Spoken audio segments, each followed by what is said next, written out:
Tyler Herro's start to the season has been one of the few bright spots so far, and we'll talk about his improvements and what it would mean for Miami's immediate future. Plus, we rank Miami's newest City Edition jerseys and why fans around the league can keep crying their loser tears. And we look ahead to Monday night's matchup versus the Lakers on today's edition of Locked On Heat. You are Locked On Heat, your daily Miami Heat podcast. Part of the Locked On Podcast Network, your team every day.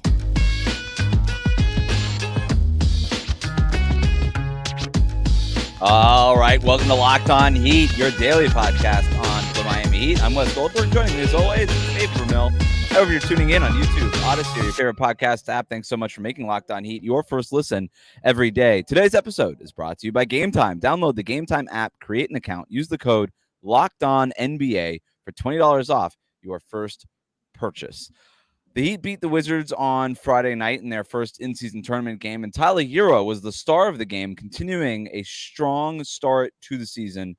24 points, 9 assists, and 10 rebounds, a near triple-double, David, in that game against the Wizards. We'll talk about where the Heat culture jerseys that they wore in that game rank in the all-time City Edition uniforms for the Heat, and we'll also take a look ahead to Monday night's game against the Lakers. But let's start with Tyler Herro, who I mentioned the stat line on Friday night. He is averaging now for the season 25.8 points per game on 45% shooting overall, 45% from three-point range, 5.7 rebounds, and 5 assists. David, have we seen the leap from Tyler Herro? Because Pat Riley quite literally discussed this going into the season in an interview with the Miami Herald, said we need probably either Tyler or Bam to kind of becoming 25-point per game scorer. Tyler Herro is averaging almost 26 points per game now. Is he there? Yep.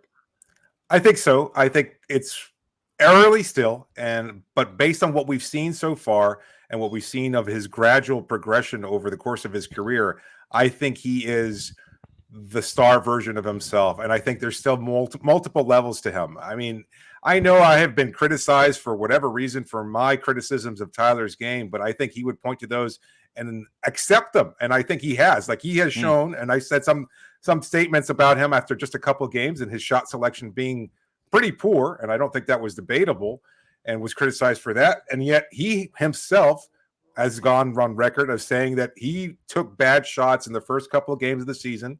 One victory over the Detroit Pistons, and then again against the Minnesota Timberwolves. And then since then has continued to take better shots over the course of a season. He's getting to the line more often, making plays for others. I think this is the best version of Tyler that we've ever seen. The passing is what really stands out. I know we get so caught up in the points per game numbers and stuff, and there's definitely stuff there that's important. And I just think that his passing has become so much more important in this offense, specifically when guys like Kyle Lowry are not the player that they once was, right? And Jimmy Butler has the ball in his hands a little bit less than what we're used to seeing because of this knee issue that he's been dealing with, evidently. But with Tyler Herro being a scorer and then countering some of the pressure that he's getting, the attention that he's drawn as a scorer with some great some of the passes that he made in the fourth quarter against the Wizards when they made that little push, that comeback at the end there, basically won the Heat the game, right? I mean, there are instances where it just looks like he could be the guy that runs the team. And I don't know that I'm there yet with him, but if you can give me that in a few pockets over the course of the 48-minute game, I think that's really all the Heat are looking for, because Bam can also be that. Jimmy can also be that. Every other players have their moments, right? So I think that's been a huge step. And when he's usually averaging like 4 to 5 rebounds per game over the last couple of years. Like, this is average for him. But the assist numbers at 5 assists per game is a huge step in the right direction. And it shows me, okay, hey, we are giving you the ball more. Your usage rate is going to go up one way or the other, whether or not you're passing out of those possessions or shooting out of those possessions. Your usage rate is going up. And what I have seen from him is a maturity in his game where it's like, okay, great, I have the ball a lot more in my hands, and I have decisions that I can make more than ever, but it's not always going to be resulting in me taking a shot right at the end of this possession. Sometimes I'm just going to find the open guy. I thought he's actually done a pretty good balance of that. Absolutely. I think he really has found a very comfortable, and balance is the right word, of knowing when to take his shot, knowing how to create space, knowing how to look for that secondary option and finding guys in space. He made some really, and great call out by you, really, really incredible passes to find cutters, to find guys as they were open, making their job so much easier. And that's the hope for him, right? Because the scoring was always there. We knew Tyler Herro, bucket getter, has been there since day one. But how to bring up that level of playmaking, that was always a criticism. It's like he's just going to be a guy, one-dimensional scorer, things of that sort. I feel comfortable in saying, especially given what we've seen from Drew Smith and Kyle Lowry, Tyler should probably be the starting point guard or whatever that position is, or whatever you want to call it, pretty soon. And I think he would be if Caleb Martin was healthy, because I think that's the next component to rounding off the starting five, is having Tyler and Caleb in your backcourt alongside Jimmy, maybe Haywood Highsmith, who started against the Washington Wizards, maybe Kevin Love, either way is an option, and then Bam as the starter, because I think that might be the best lineup that Miami could field as a starting unit. I love that you brought this up, and I wasn't even thinking about this, but you're absolutely right? Like, Kyle Lowry does not look good. He's 37 years old, and he plays like it. Drew Smith isn't there yet. Josh Richardson is off to an up and down start, let's say. And so, yeah, you can't really start Josh Richardson, even though he was technically in the competition. But Kyle Lowry beat him. He just flat out beat him at 37 years old. He's like, I won this job. Drew Smith isn't ready yet. So, yeah, I think with what Tyler Herro has shown, you could basically just play him at quote unquote point guard, put Caleb Martin in the lineup. That would improve your defense right away, like right out of the box. When you're going from Kyle Lowry to Caleb Martin, that's a big difference. And then you just let Tyler and Bam basically run the show, and then Jimmy Butler will have his isolation possessions like he always does when he's available, obviously, and you go from there. Yeah, it was something that I was arguing going into the season, that they should probably start Tyler Herro and Josh Richardson, because I thought Tyler was going to be ready. The Heat obviously didn't feel comfortable with that. Josh Richardson has not done enough to warrant being a starter at this point. And so, okay, a few games into the season, Tyler Herro probably is ready to take that job on. And then this gives us a little bit more flexibility with what we want to do with the starting lineup. I think it's a great call out. And I think it helps the backups too. Like, I mean, if Josh is coming off the bench and he's playing alongside a guy like Kyle, he doesn't need to balance. He doesn't need to handle the ball as much and kind of, look to create his own offense, which I don't think has really been a strength and hasn't certainly been this season. I think he can get Kyle, who will put him in position to score and be more of a catch and shoot type player. I think he can work well with Kevin Love, because we've seen that pairing so often during the postseason last year and to start the year as well. I think it's a much better way of balancing it out. Kyle and Duncan Robinson would probably be a pretty fluid combo as well. So I think putting Kyle back on the bench, as much as I was high on him being the starter going into the season, I think he's done just enough to merit playing, because there are no other options. That's not good enough. That's just the unfortunate reality of where he is in his career.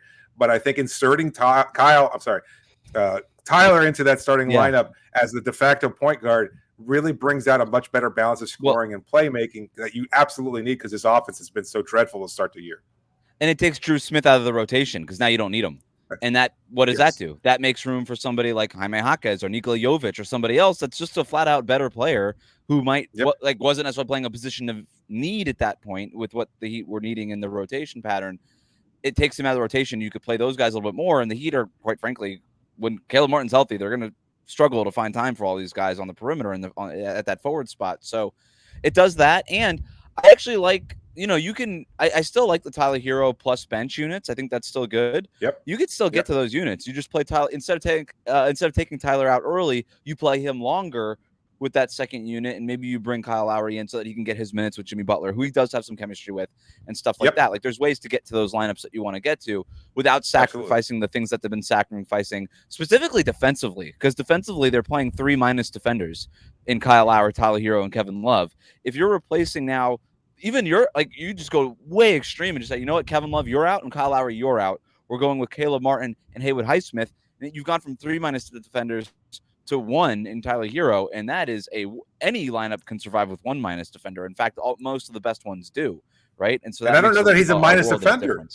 Like we should say, I mean, like his teammates have been calling out the fact that much better this year. But coming up, Where do the new Heat Culture uniforms rank in the all-time City Edition jerseys? David, I know you have a strong opinion about this. We're going to talk about that next here on Locked On Heat. Today's episode is brought to you by Gametime. Gametime, excuse me. You shouldn't have to worry when you're buying tickets to your next big event because Gametime is the fast and easiest way to buy tickets for every event you can imagine: sports, music, comedy, theater, whatever's going on near you. Gametime's got you covered with killer last-minute deals, all-in prices, the best price guarantee, and views from your seat so you can find what you're looking for and you know exactly what kind of seat you're getting. Just a few taps and Gametime takes the guesswork out of buying tickets on their easy-to-use app.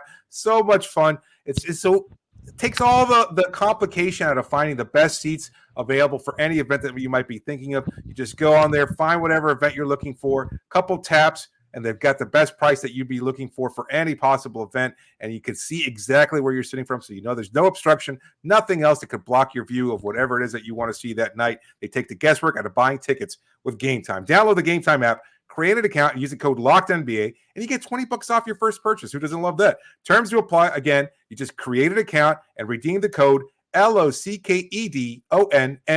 That's LOCKEDONNBA, and you get $20 off. Download Gametime today. Last minute tickets, lowest price guaranteed. Thanks for making Locked On Heat your first listen every day. Make sure you're subscribed on YouTube and on your favorite podcast app. So the Heat debuted their City Edition Heat Culture uniforms on Friday night in that win against the Wizards. The reception has been pretty polarizing, I would say. David, what have you thought about the jerseys? I think they're fantastic. I don't know what anybody's talking about. I know when they were first leaked out, I think that some people thought they were overly simplistic and everything else. And then you see the promotional video, and then you see them actually on the players, and you see them actually in a game type situation. I think they look fantastic. I think they really do. And when you hear the whole story behind it, the way that they've got Pat Riley's mantra, that's an organizational ethos, imprinted on the side there. You've got the customization options on the shorts. I don't know what else you could be looking for in apparel. Maybe I'm just overly simplistic in terms of what I thought, what the Culture Edition looks like. But I think they look really, really sharp. I think they look like a great basketball uniform. And I know people like complicated and bright colors, and maybe it's just, again, that's a personal style. But as far as those jerseys and the way they appear and everything that kind of goes into them, I think they look fantastic. Do you think that the collective eye roll over the Heat Culture thing is warranted? Oh, well, now you're teeing me up here because I told you that this is how I felt. I've got to say, I am really appreciating how much fans and media members of other teams, Justin Termine, right? The guy who's criticized Heat Culture from day one and talking about Heat Culture from day one. Guess what, buddy? I don't care about your opinion. This is for the fans. This is for the organization that believes in it, because I think they should lean into it. This is who they are. There's nothing wrong with identifying with something that you've come to believe in so wholeheartedly that's carried you through bad drafts, through bad or lack of trades, lack of whatever you might think of in terms of roster building. This culture is a real thing. You've written about it. We've seen it. We witness it every time. And you've got people from Boston criticizing the fact that they've got the Pat Riley mantra written out on the court tomorrow that we're going to be seeing debut against the Los Angeles Lakers. And what do you care? You've got a friggin' leprechaun on your court. You've been talking about the goddamn parquet floor for 80 years. Nobody cares about Bob Cousy's legendary ball handling skills. Okay, enjoy your leprechaun. Enjoy everything else that comes with Boston. I don't know what you'd enjoy out of Boston, but whatever it is, enjoy the hell out of it. You haven't sniffed a championship in nigh on 20 years. Go screw yourselves. I'm so sick of Portland fans complaining about it, Portland media complaining about it, fan base is saying, oh, it's eye-rolling, it's cringy. What the hell do you know? You don't have any culture for whatever team you root for. You want to know culture if it came up and bit you on your fat ass. Get the hell out of your mom's basement. Screw off. You're eye-rolling about the fact that some words are in there. Maybe if you weren't an illiterate fat bastard, you'd appreciate it a little bit more. I am so sick of it.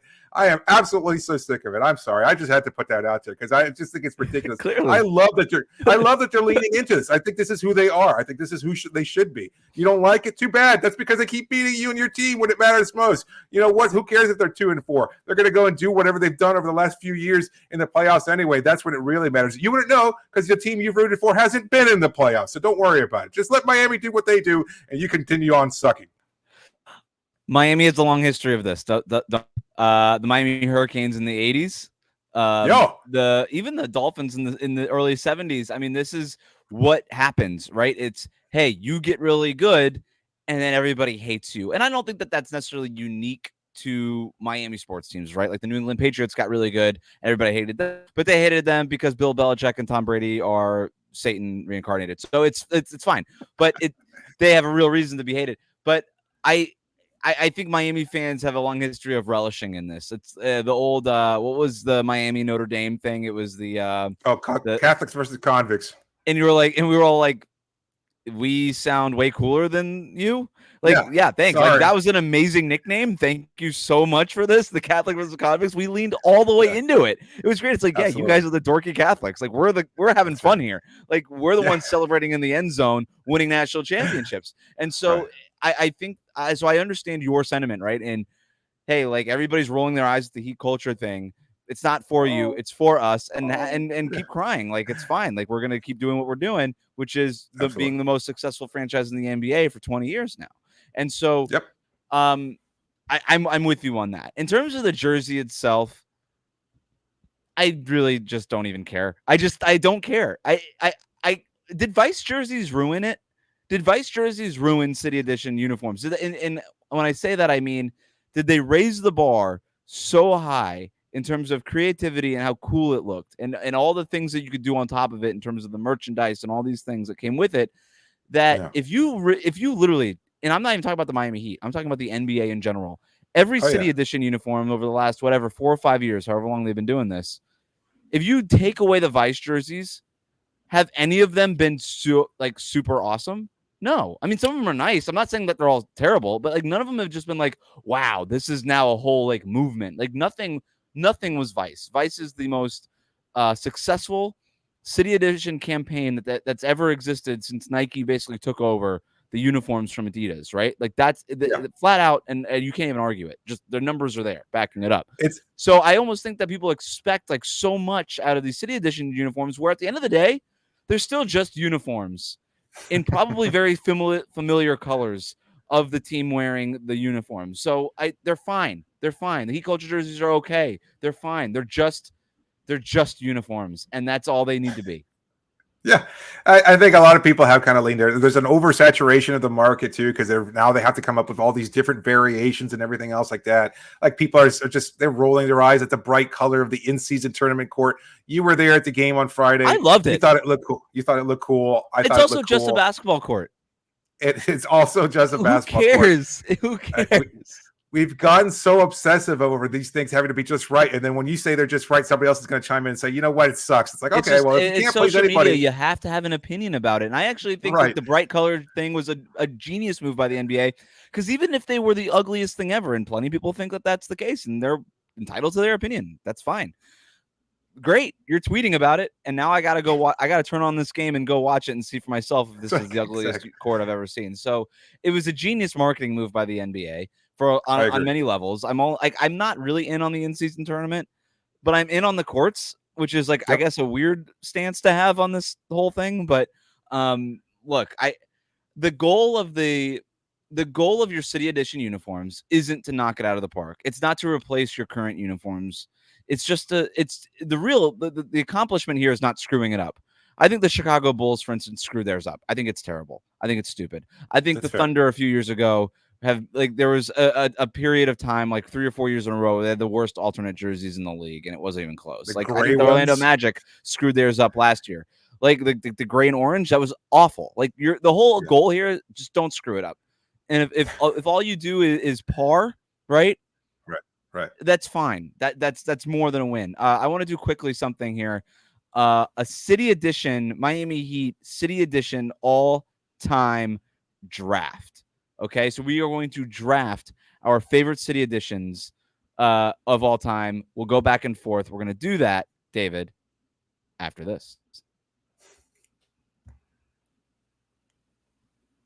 Today's episode is brought to you by FanDuel. Score early this NFL and NBA season with FanDuel, America's #1 sportsbook. Right now, new customers get $150 in bonus bets with any winning $5 moneyline bet. That's $150 if your team wins. Did the Dolphins win this past week? I don't want to talk about it. They did not. They did not, right? That was a little disappointing showing in Germany, huh? Was it the time change? Well, they came back. They came back in the second half, and I'm proud of them for that. They didn't get killed like they got killed against Philadelphia and Buffalo. And their defense was actually much better than expected. So if I'm going to take some positives, those will be the positives. But is it the injuries or is it the fact that they can't beat very good teams? Are they frauds, Wes? Do you think? I mean, I know as Dolphin fans, you're kind of conditioned to think that every year is a fraudulent one. But does this team actually? I actually don't. I think that there's a real reason. Like they lost to Buffalo because Buffalo's always had their number. They lose to the Eagles because that game got out of hand early. But I think if you played that game 10 times, they could have won that game 5 of those 10 times. And in Kansas City, you're playing in Germany. Like it's all like all these London German games, they're weird. You really can't take anything from them, and I'm not taking anything from this one. No. All right. That's fair enough. Well, if you've been thinking about joining FanDuel, there's no better time to get into the action. The app is so easy to use and a wide range of betting options, including spreads, player props, over-unders, and more. So go visit FanDuel.com/LockedOn and kick off the NFL and NBA season. FanDuel, the official partner of the NFL and NBA. Thanks again for making Locked On Heat your first listen every day. Make sure you're subscribed on YouTube and on your favorite podcast app. For our everydayers out there, make sure you tune in on Monday night for our recap of the Miami Heat's game against the Los Angeles Lakers. We will be recording that live from Kaseya Center. But before we get to what to watch for in that Heat Lakers game, I want to do the City Edition draft with you, David, because there's nothing that I love more than just a good old-fashioned draft and doing it over something so unimportant as a uniform. But we're going to do it anyway. So we've got the list here. We've got the Vice, the whole Vice campaign. We got the white Vice jerseys. Yeah. We got the black ones, the blue ones, and the pink ones, right? Like the pink. And then there's just the combination of the two, right? There's the and then the vice versa. Candy. The vice versa, the blue pink ones. So we have those. So that's white, black, blue, pink, cotton candy. That's 5 of them. Yeah. And then 5. Right? Yeah. Yep. And then we've got the mashups from last year. We got the black mashups. Yep. The black and the white mashups. So those 2 different ones, and then the culture jerseys. Right. So those are the City Edition jerseys that we're talking about here. This was my dumb idea, so I'm going to give you the first pick. I'm going to go with White Vice. That's my #1 of all-time City Edition. I'm not a big fan of the other alternate bright colors, but I think the White Vice stands out clean. It's got enough touches and odes to Miami that I think make it special and really to me, we're just the best version of the jersey. It's the right pick. It's clean. It gets all the things accomplished that the Vice jerseys and campaign were meant to accomplish in terms of the color scheme, the fuchsia, the light blue, like all that stuff. But it looks like a real jersey. It doesn't look quite cartoonish like the cotton candy ones, right? Yeah. I'm gonna go ahead then and take the. I'm gonna take the pink ones. Wow, I like the pink ones. We're a little bit earlier on in the Vice campaign. I'm going to go ahead and take the pink ones because if you were talking about the color ones in general, like between the blue and the cotton candy and the pink, I think the pink was also just the cleanest. I love the color. I love that. I love the idea of professional athletes wearing pink. I just love it. So I'm all in. I'm going pink Vice. You took the right pick with #1, the white one. That was like the Victor Wembanyama of this draft. But I'll go ahead and take the pink Vice jerseys here at #2. So my third pick, I'm taking the blue Vice because I thought that would be there at the second one, and I think blue, again, a preference in color, but I think it really is a nice one, and again, complimentary of players and everything else like that. When that ad campaign came out, that was just like a pop of bright color, really spectacular. So I really enjoyed those. Give me the black ones. Moving on, your pick. All right. I got culture jersey. I think it's the only jersey that I'm actually thinking of legitimately buying. And I have not bought a jersey in a long time, but I think the black culture jerseys are worth me investing my money in. That's why I'm that much of a believer. Yeah, that's right. Culture's a real thing, and I'm buying into it. Are you going to get the shorts too? I might. What number would you put? Oh, that's a tough one. Probably Ooh, 13. And not because of Bam Adebayo, just it happens to be my favorite number. Marino? Nope. I It's just not a like the Marino number thing? 13. Okay. No, it's not a damn Marino thing. All right. Thought it was No, a question. I'm gonna go. By the way, I might also buy the shorts at some point. I might buy the shorts. I'm probably not gonna buy the jersey, but I'll probably buy the shorts. All right. So what do we got? The cotton candy vice left.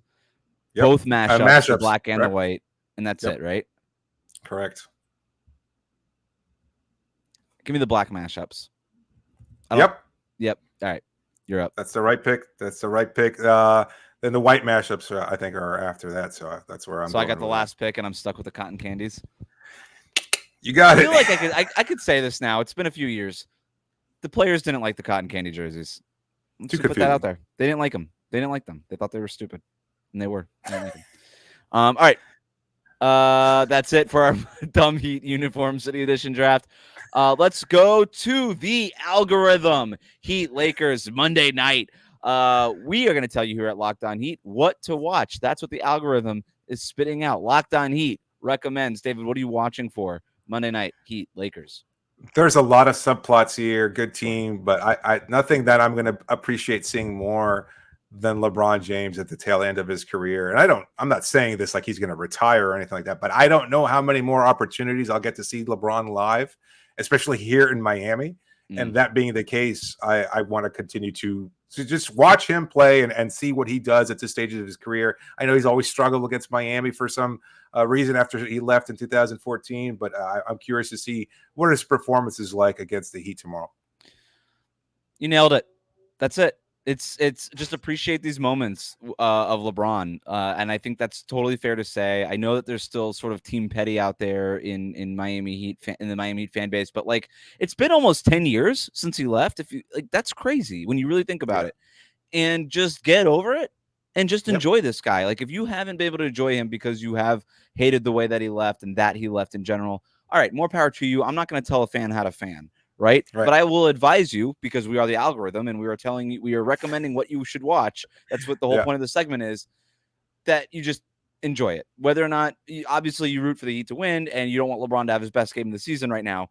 But also just in general, if you're just tuning in on League Pass or TNT or ESPN or whatever these games are on that a Lakers game is in, LeBron's 39 years old, man. Like, I don't know how much, 38 years old. It's not going to last that much longer. I don't know how. Who knows? It might last until he's 50 at this point. I have no idea. But like we spend all this time on social media debating like greatest of all time, and then somebody 50 or older comes in, oh, Oscar Robertson. It's like these are fine conversations to have, but you're witnessing greatness. Just right watch now. it. Yeah. Enjoy it while you have it. Yeah. And my perfect outcome would be a nice Heat win and a 30-point triple double from LeBron James. Right. I mean, it would be like, all right, we got to see that, and then like a Tyler Herro buzzer beater at the end.